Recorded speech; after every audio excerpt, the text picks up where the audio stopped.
If you're restoring a 77 to 85 Mercedes diesel, I can guarantee at some point you're going to have to deal with the engine mounts, unless they've already been done recently and you don't drive the car very much.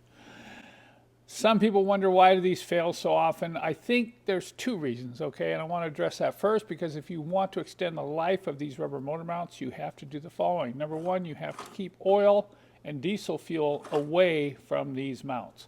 This one obviously had a lot of oil coming onto it, and that is what caused it to deteriorate and fail on the bonding section of this upper part of the mount, okay? You have to keep the oil and the diesel off this rubber. So anytime you're doing filter changes or you're working on the engine, cover up the motor mounts with a plastic bag so you don't spill anything on these. The other thing is, keep your engine tuned.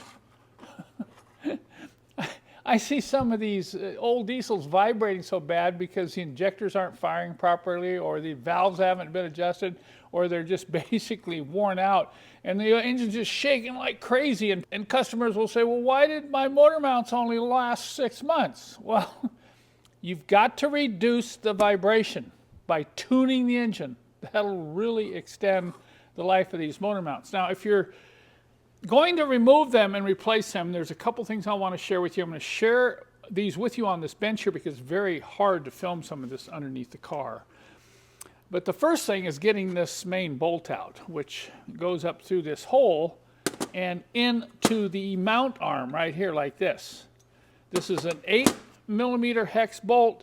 You want to use a quality, longer socket to get on that and break that free. Don't use some cheap wrench. If you round this out, then you have a problem. It's very difficult to get up in there and drill it out. Sometimes this bolt will actually seize inside the mount arm, and in that case, all you're going to be able to do is cut the arm off, remove the motor mount, and you're going to have to get a new arm for the engine. I mean, I know that's happened with some people. So make sure that you use every means possible to get this bolt out without rounding the hex right there. And if you do round the hex, we have a special wrench. It's a star bit, and you can drive this in with a hammer. Look at that.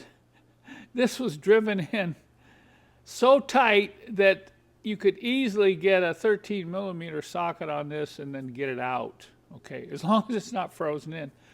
Then we offer new bolts. If your bolts are kind of old and corroded, or you've had to damage them permanently like this to get them out, we do have sets of new bolts with locking washers, and we supply it with anti-seize. We recommend a small amount of anti-seize. You don't have to put very much, but a small amount of anti-seize on these threads will keep them from seizing in this aluminum mount arm in the future. And that's why we include lock washers, which were not on these bolts at the factory, because if you're going to use anti-seize, you got to have a lock washer or they'll back out, all right?